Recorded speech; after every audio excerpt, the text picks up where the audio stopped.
Go ahead. Thank you, Jen. You've been telling migrants from right there for a month now, all the way back to February 10th, that now is not the time to come, but they are coming in bigger numbers every day. So do you have a messaging problem?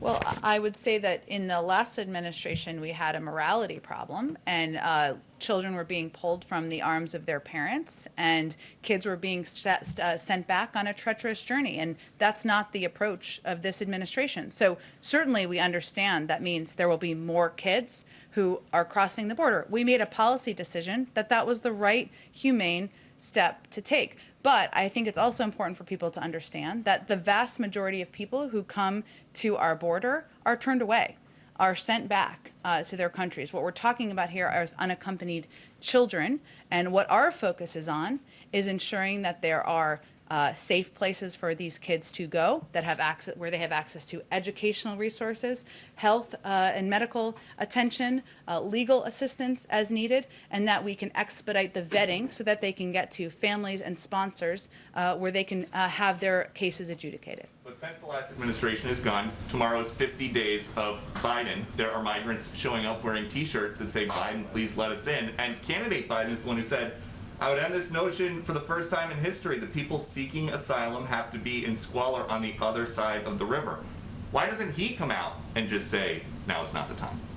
Well, he actually did an interview with Univision about a week and a half ago where he conveyed a similar message, and we've conveyed that at every opportunity that we have. I will say we are, as you noted, almost 50 days in.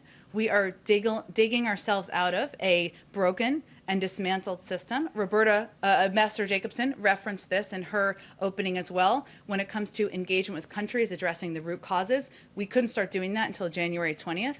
There are programs like the relaunching of the Central American Minors Program, which was ended by the prior administration in 2017, and that meant that that program, which would have allowed for people to apply from the region, we had to restart that program. So we're working to fix the mess of the last couple of years. It's going to take some time, but this is clearly a priority for the president. We're looking at a range of options, which include the opening of additional facilities. It includes steps we can take to expedite the processing. It includes application and implementation of these CDC guidelines that just came out that allow for more children to be housed safely in these facilities. So we're looking at every option possible to help address the challenges we're facing at the border. And you mentioned those CDC guidelines. Does the White House think it's a problem that when the CDC tells these migrant shelter facilities that they can be at full capacity if they are careful about COVID, many of them do,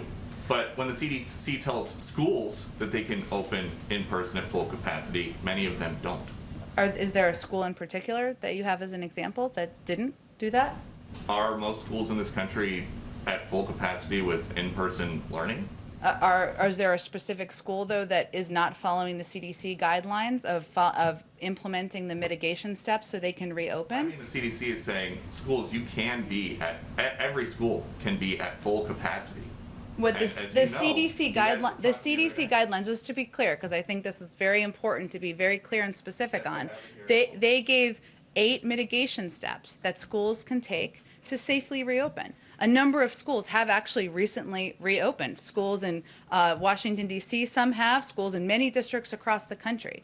But each school district needs to make the decision about whether they are able to take those mitigation steps. The president has also been clear, some of these school districts need additional funding. There's $160 billion in this package that he's going to sign into law later this week. The Secretary of Education will be quite focused on working with school districts to help them reopen. But more school districts are reopening, more kids are in classrooms every single day. But since they are not all back, from an administration position or from your perspective, have the Border Patrol unions and the HHS unions been easier to work with than the teachers' unions? I think that's a little bit of mixing different circumstances. I would say that it's children all in tight quarters. I mean, a classroom. Not quite. Not funny. Not quite. I would say that let's take a responsible approach to the two issues. Okay, one is schools reopening. There's been 8 mitigation steps that have been announced by the CDC to implement. Right. Yeah. Every school district is going to work to implement those on a timeline that is they can effectively do. Many school districts are reopening, right? Many are reopening every single week and day and week, right? That is a different circumstance than what we are seeing at the border.